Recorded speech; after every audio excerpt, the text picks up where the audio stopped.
시간 같이 나누실 하나님의 말씀은 신약성경 289페이지 고린도서 4장 7절부터 11절까지의 말씀입니다. 신약성경 289페이지 고린도서 4장 7절부터 11절까지의 말씀 한 절씩 교독하도록 하겠습니다. 고린도서 4장 7절로 11절 말씀입니다. 한 절씩 교독합니다. 우리가 이 보배를 질그릇에 가졌으니 이는 심히 큰 능력은 하나님께 있고 우리에게 있지 아니함을 알게 하려 함이라.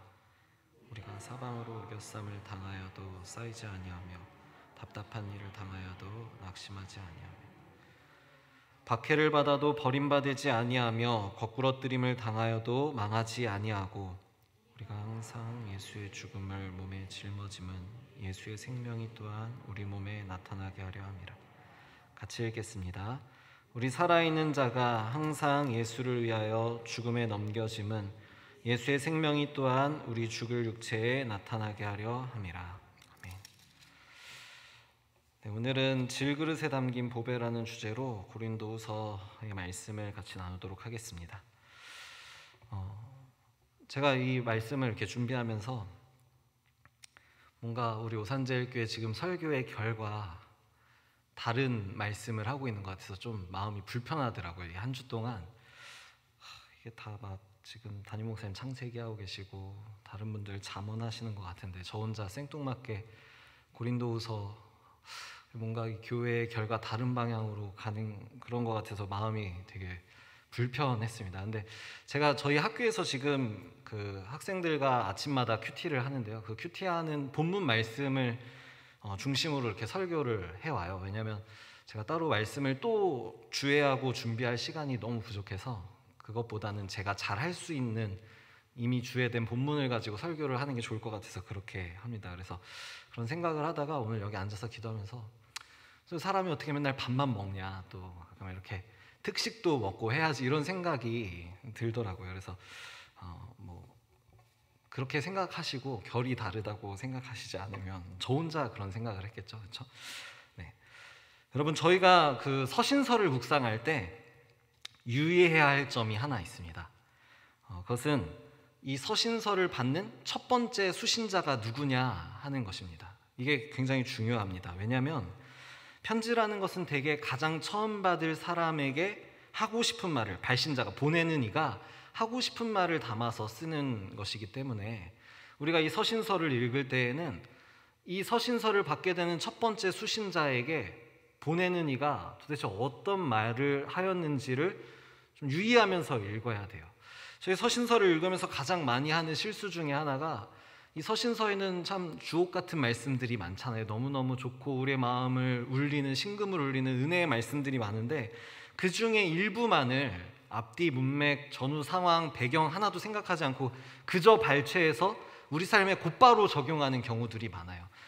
이렇게 될 경우 본래 서신서를 썼던 그 발신자, 그러니까 서신서를 썼던 저자가 하고자 했던 메시지, 하고자 했던 말 그 뉘앙스에서 벗어날 경우가 생길 수 있다라는 겁니다. 무슨 말이냐면, 예를 들어 제가 저희 아내에게 기념일을 맞아서 달콤한 사랑의 표현이 담긴 편지를 썼다고 가정해 봅시다. 네, 가정이에요. 실제로가 아니라 예를 들어서 아내에게 사랑하는 아내, 그동안 수고 많이, 이런 편지를 썼다고 가정해 보자는 거예요. 예를 들어서. 그런데 우편 배달부의 실수로 이 편지가 저희 집이 아닌 저희 옆집으로 배달이 돼버린 거예요. 옆집에 사는 아주머니께서 그 편지를 받고는 자기한테 왔으니까 펴서 봤는데 이게 옆집인데 잘못 왔구나 이렇게 생각하시는 게 일반적이잖아요, 그렇죠? 이 남편이 아내를 참 사랑하네 이렇게 생각하는 게 일반적이죠. 그런데 그 편지를 보시고는 아이고 큰일 났다, 옆집 남자가 나를 사랑하는구나, 여러분 이렇게 생각한다면, 이렇게 오해한다면 여러분 이건 문제가 있다는 거예요. 이처럼 편지의 1차 수신자가 누구냐 하는 것은 이 편지의 진짜 의미와 의도를 파악하는 데 많은 도움을 줍니다. 그러니 우리가 이 고린도후서를 접근할 때도 이 편지가 누구에 의해서 누구에게 보내지는지 아는 것이 굉장히 중요합니다. 너무 쉽게 고린도후서는 고린도 교회를 향해서 쓴 두 번째 편지죠. 사도 바울이 썼습니다. 그렇다면 고린도 교회가 어떤 환경, 어떤 이슈, 어떤 배경을 갖고 있는지, 또 사도 바울은 어떠한 상황 속에서 이 이야기를 꺼내고 있는지를 알고 있는 게 참 중요합니다. 그래서 제가 고린도의 상황에 대해서 조금 설명해 드리려고 그래요. 여러분, 고린도는 로마의 식민지로 마게도니아 지역에 있습니다. 오늘날로 치면 그리스 남부 지역이에요. 그런데 이 지리적인 특성이 아시아와 이탈리아 사이에 끼어서 이 중개무역을 하기 아주 좋은 자리거든요. 그래서 이 특성을 힘입어서 상업이 굉장히 활발하게 이루어져서 부를 쉽게 축적한 도시였어요. 그러니까 이런 부를 축적해서 쌓아 올린, 말하자면 벼락부자들이 많았다라는 거죠. 이것은 일반적으로 로마 시민들 중에서 해방 노예들, 그러니까 노예로 살아가다가 자유를 얻게 된 사람들이 정착한 도시였는데, 아마 이러한 배경들이 고린도의 문화를 형성하는 주요한 요인이 됐을 거예요. 고린도전서를 통해서 우리가 알 수 있듯이 고린도는 어땠습니까? 성적으로, 제의적으로 음란하고 타락한 도시지 않았습니까? 사도 바울은 자신의 사역 기간 중 약 3회 정도 고린도를 방문한 것으로 보여집니다. 첫 번째 방문을 통해 고린도 교회가 세워졌고, 그리고 바울의 3차 전도 여행 중에 바울이 에베소에 머무르고 있을 때 고린도의 여러 문제점에 대한 소식이 사도 바울에게 전달됐어요. 고린도 교회가 지금 이런 문제들을 가지고 있습니다. 이런 어려움을 겪고 있습니다. 사도 바울이 편지를 써서 디모데 편에 고린도 교회에 보내요. 아마도 그들의 잘못을 낱낱이 지적하는 이야기였겠죠. 여러분, 이렇게 보내서 전달된 편지가 바로 고린도 전서입니다. 그래서 고린도 전서에 보면 고린도 교회의 잘못을 책망하고 그들의 회개를 요구하는 이야기들이 굉장히 많이 등장하잖아요. 안타깝게도 이 편지의 효과가 우리가 기대했던 것과는 달랐어요. 사도 바울이니까 대단한 능력자, 대단한 사역자이지 않습니까? 이 편지를 받았을 때 고린도의 교회가 그 즉시로 회개하고 회심하고 자신들의 잘못을 뉘우칠 줄 알았는데, 안타깝게도 그렇지 않았다는 거예요. 고린도에 편지를 전달해주고 돌아온 디모데가 사도 바울에게, 선생님, 고린도 교회 문제가 생각보다 심각합니다. 아무래도 이 편지로 해결될 것 같지 않아요. 직접 가보셔야 할 것 같아요. 그래서 결국 사도 바울이 전도 여행의 일정을 변경해서 고린도에 직접 방문하게 됩니다. 바울은 아마도 자신의 방문을 통해 고린도 교회 문제가 완전히 말끔히 해결될 걸로 기대했어요. 그리고 방문했는데 자신의 기대와는 전혀 다른 반응이 나타난 거예요. 이 문제를 일으키는 몇몇 성도를 치리할 것으로 기대했지만 그렇지 못합니다. 오히려 더 큰 저항과 분란에 직면하게 돼요. 사도 바울은 이 문제 해결을 마무리 짓지 못한 채 결국 고린도를 떠나야 하는 상황에 이르렀습니다. 고린도를 떠나온 바울은 다시 고린도 교회를 향해서 편지를 써요. 이 편지가 일반적으로는 가혹한 편지 혹은 눈물의 편지라고 알려져 있는 편지인데요. 지금은 존재하지 않고, 그래서 어떤 내용이 담겨 있는지 우리는 알 수 없지만 아마도 고린도가 가진 문제에 대해 사도 바울이 더 엄하게, 더 가혹하게 눈물로 지적하고 회개를 촉구했던 것 같아요. 그리고 이 편지를 디도의 편에 고린도에 보내게 됩니다. 고린도에 편지를 보내고 돌아온 디도는 반가운 소식을 전해주죠. 회개하지 않을 것 같았던 이 고린도 교회가 바울의 엄중한 편지에 자신들의 잘못을 인정하고 회심하고 문제를 일으킨 성도들을 치리하기 시작했다는 거였어요. 이 반가운 소식에 반응해서 사도 바울이 다시 한번 편지를 보내는데 그게 바로 오늘 고린도 후서입니다. 여러분, 사도 바울이 기록한 서신서의 첫 번째 장을 보면 첫 번째 절에 대개 이런 문구가 많이 있습니다.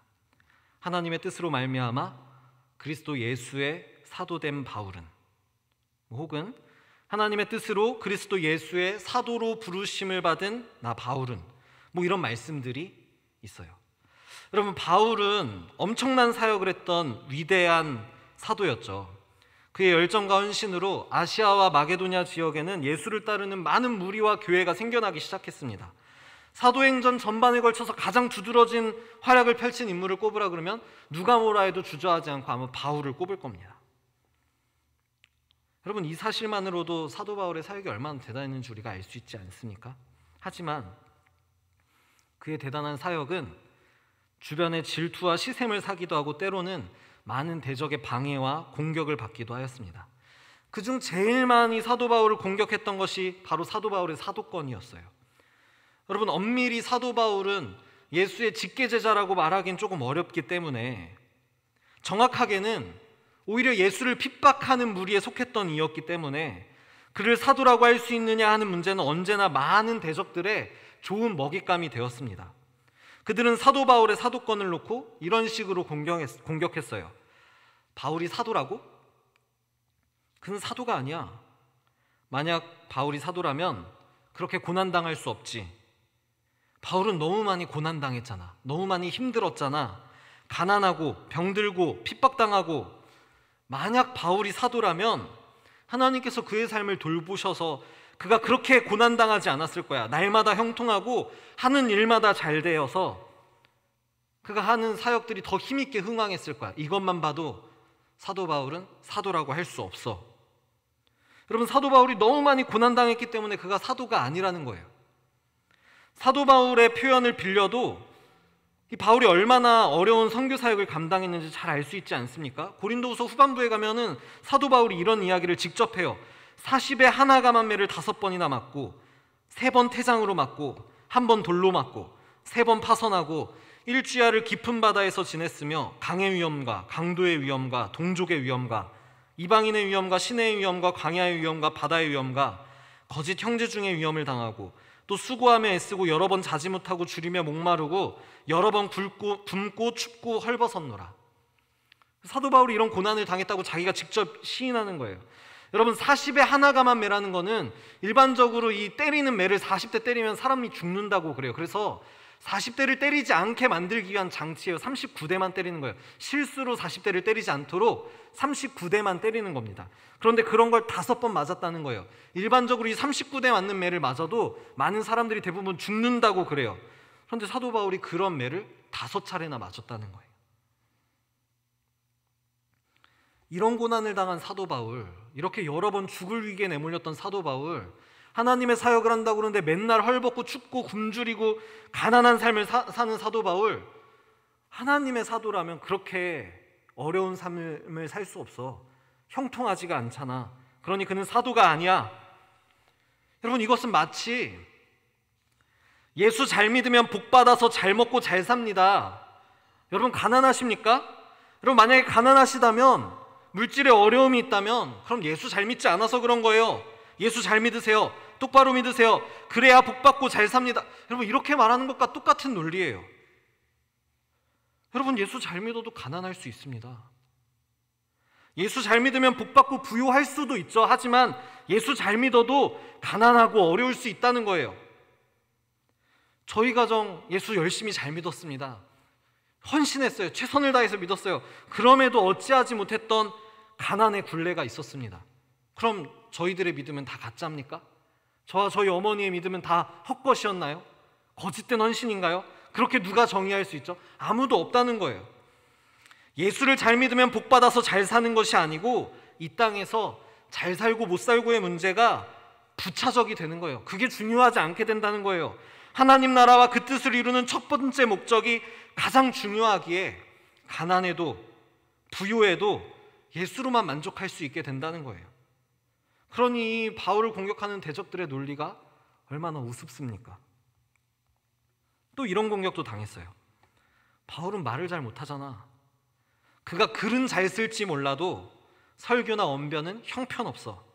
그가 사도라면 그렇지 않겠지. 하나님이 말할 수 있는 입술도 주셨겠지. 설교자라는 사람이 얼마나 많은데 그에 비하면 바울은, 그러니 그는 사도로 적합하지가 않아. 여러분, 바울이 살아가던 당시에는 각 도시를 유랑하면서 웅변하는 혹은 설교하는 그런 순례 설교자들, 순례 웅변가들이 많았습니다. 그들은 귀족이나 부유한 상인들에게 금전적, 경제적 지원을 받으면서 설교하던 이들이었어요. 자신들의 철학을 늘어놓던 웅변가들이었습니다. 그들의 유려한 수사학, 웅변기술 등과 비교하면 사도 바울의 언변은 많이 부족했습니다. 사도 바울도 인정해요.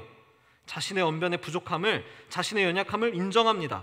바울이 처음 고린도를 방문하여 교회를 세우고 떠나간 뒤에 아마도 바울과는 다른 아주 언변이 훌륭했던 많은 다른 사역자들이 이 교회를 들렸던 것으로 보여요. 그들은 그곳에서 사역하면서 화려한 언변으로 이 사도 바울이 세워놓은 교회의 성도들의 마음을 사로잡았습니다. 아마 자연스레 이들과 사도 바울이 비교되었던 것 같아요. 어쩌면 그래서 사도 바울이 고린도를 다시 방문해서 고린도의 문제를 지적할 때 교회가 그것을 적극적으로 받아들이지 못하게 되었던 것 같습니다. 그리고 이런 모든 정황 속에서 사도 바울이 오늘 본문의 이야기를 하는 겁니다. 바울이 이렇게 대답해요. 우리는 이 보물을 질그릇에 간직하고 있습니다. 여러분, 질그릇이 뭡니까? 흙으로 빚은 그릇이에요. 무슨 조선 백잔이, 고려 청잔이 하는 정성껏 잘 구운 대단한 명품 도자기 이런 거 아니고요. 그 당시 무려 2000년 전 당시에 그냥 아무렇게나 편하게 쓸 수 있는 아주 보잘것없고 가치 없는 형편없이 못생기고 초라한 그릇이 바로 질그릇이었습니다. 사도 바울은 자신의 약함을 인정하면서 자기 자신을 질그릇에 비유해요. 하지만 나는 질그릇이지만 그 안에 담긴 것, 이 질그릇과 같은 내 안에 담긴 것은 보물이다. 나는 질그릇이지만 내가 담고 있는 이것은 질그릇에 담길 그런 하찮은 것이 아니다. 세상 그 무엇보다 값지고 그 무엇보다 귀한 보물이다. 왜 이런 일이 일어났느냐? 이 엄청난 능력이 하나님에게서 나는 것이지 질그릇 같은 나에게서 나는 것이 아님을 더 분명하게 드러내기 위함이다. 내가 고난당해서, 내가 가난당하고, 내가 병들고, 내가 핍박당해서 사도가 아니라고? 내가 세상이 보기에 볼품없어 보이는 이유는 내가 아니라 그리스도의 복음의 능력이 드러나게 하기 위함이다. 수많은 고난에도 나는 움츠러들지 않는다. 낙심하지 않는다. 버림받지 않는다. 왜냐하면 이로 인해 예수가 살아나고 복음이 증거되고 복음이 전파되기 때문이다. 그게 바로 내가 사도인 증거다 라고 말하고 있는 거예요. 여러분 어떠신가요? 여러분, 수많은 젊은 청년들이 SNS를 하면 상대적 박탈감에 시달립니다. 아마 여러분들도 크게 다르지 않을 거예요. 쌤, SNS가 뭐예요? 전 잘 몰라요. 여러분, 카카오톡 하시면서 다른 사람 프로필 사진 맨날 확인하시죠? 네, 여러분, 그런 걸 SNS라고 할 수 있는 겁니다. SNS, 카카오 스토리, 세상 사람들은 왠지 나만 빼고 다 잘 나가는 것 같아요. 이상하게 그들의 삶은 화려하고 눈부신데 반해 나는 뭔가 초라하고, 나는 뭔가 비루하고, 나는 뭔가 보잘것없어 보입니다. 예수를 열심히 믿으면 믿을수록 뭔가 내 삶은 자꾸만 없어 보여요. 세상의 사람들이 다 나를 비웃습니다. 야, 너 그게 뭐야? 너 너무 보잘것없어. 너 인생이 왜 그래? 왜 이렇게 볼품없어? 여러분, 이게 사탄이 하는 일이에요. 하나님의 백성 나를 아주 보잘것없는 사람처럼 여겨지게 만들겠죠. 그래서 결국 우리 스스로 나중에는 야, 나 진짜 볼품없다. 나 진짜 못났다. 나 진짜 별 볼 일 없다. 낮은 자존감을 가지게 만드는 거예요. 내가 작게 느껴지고 내가 모자라게 느껴지게 만들 거예요. 어떤 약점을 만들어서 자꾸만 거기에 집착하느라 하나님을 외면하게 만들 것입니다. 외모, 학력, 학벌, 배경, 재산과 같은 이 세상의 가치 기준으로 우리를 초라하게 만들려고 노력할 거예요. 하지만 여러분, 우리를 초라하게 만들려고 하는, 그래서 자꾸만 내 연약함처럼 느껴지는 바로 그 지점이 하나님이 일하시는 지점이라는 사실을 기억하시기 바랍니다. 나의 가장 연약한 지점에서 하나님은 아주 드라마틱하게, 아주 극적으로 일하기 시작할 거예요. 사도 바울의 고난이, 그의 볼품없어 보이는 삶이 도리어 예수의 복음을 더 강하게, 더 선명하게 증거했어요. 그러니 여러분, 사도 바울이 느끼기에 고난이 뭐 어때? 고난이 뭐 대수야? 내가 고난당할수록 내 삶에서 예수는 더 선명하게 드러나는 걸. 내가 고난당할수록 내 삶에서 예수의 복음이 더 분명하게 나타나는 걸. 고난이 뭐. 제가 사역을 처음으로 결심한 것이 중학교 2학년 15살 무렵이었습니다.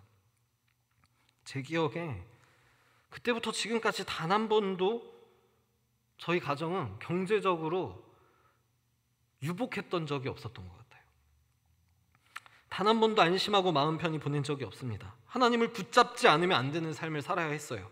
대학 입학을 앞둔 겨울 어느 날 단돈 10만 원도 모아둔 돈이 없어서 아들 대학을 어떻게 보내야 하나 그저 성경책 붙들고 기도만 하시던 어머니, 여러분 그런 저희 가정에 어떤 일이 일어났냐면 대학교 4년, 신대원 3년, 7년을 학교를 다니는 동안 단 한 번도 학자금 대출 받지 않고 다니게 하신 은혜가 있습니다. 여러분 그냥 어디서 돈이 뭐 뚝 떨어지고 뭐 이런 게 아니에요. 여기서 조금 저기서 조금 채워주신 게 어떻게 딱 학비씩 마련돼요. 경제의 문제는 언제나 저의 가장 큰 약점이었지만 저는 그 속에서 하나님의 능력을 더 강하게 경험했습니다. 여러분 오늘 보면 8절에 우리가 사방으로 우겨쌈을 당하여도 해서 사방으로라는 말은 언제나 항상이라는 의미를 가지고 있어요. 그리고 그 뒤에 나오는 우겨쌈을 당한다는 말은 마치 앞찾기에 어떤 열매들을 넣고 쥐어 짠다는, 비틀어 짠다는 그런 의미를 가지고 있습니다. 그러니 여기에 등장하는 우리가 사방으로 우겨쌈을 당한다는 것은 우리가 언제나 앞찾기에 짜여지는 열매처럼 이 세상 속에서 고난당하고 비틀리고 쥐어 짜질 수밖에 없다는 이야기예요. 그런데 여러분 말씀을 계속 읽으면 이렇게 이야기합니다. 마치 세상은 언제나 항상 우리를 앞찾기에 넣어 쥐어짜듯 우겨싸고 괴롭히겠지만 우리는 그렇게 우겨쌈을 당하지 않을 거라고, 답답한 일을 당하여도 낙심하지 않을 거라고, 박해받아도 버려지지 않을 거라고, 거꾸로뜨림을 당해도 망하지 않을 거라고 말하고 있습니다. 여러분 우리가 가장 힘들고 어려운 지점, 그래서 정말 내 자신이 초라하게 느껴지는 바로 그때 하나님이 우리 삶에서 일하기 시작하실 거예요.